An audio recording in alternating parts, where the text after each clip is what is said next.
Okay, so how does this work when we have not only a number, but a variable with an exponent inside of the radical? Well, let's start off by factoring again.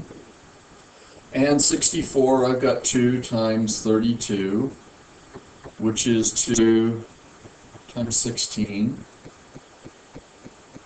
2 times 8,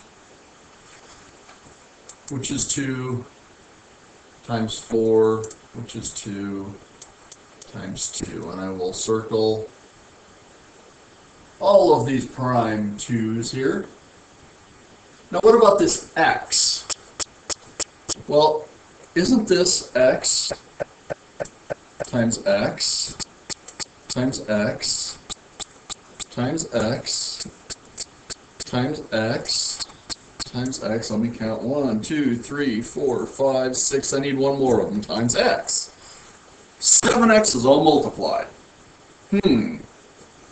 So let's see here. Let's look for perfect squares. Oh, I have a perfect square right here, and another perfect square right here, and another perfect square right there.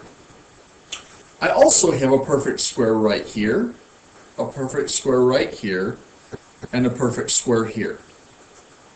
So, the square root of 4 is 2. The square root of 4 is 2. That equals 2. And down here, also, the square root of 4 equals 2. Over here, the square root of x squared is x. The square root of x squared is x. The square root of x squared is x.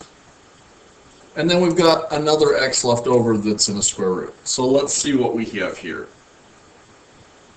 Well, and that was an equals, not a negative 2.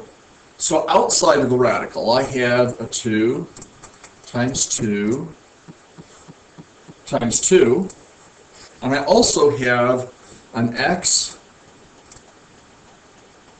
times x times x. And then I have another x left inside of the radical. So outside of the radical, 2 times 2 times 2 is 8. And x times x times x is x cubed. And that's all times the square root of x. So here's my answer, 8x cubed times the square root of x. Fully simplified.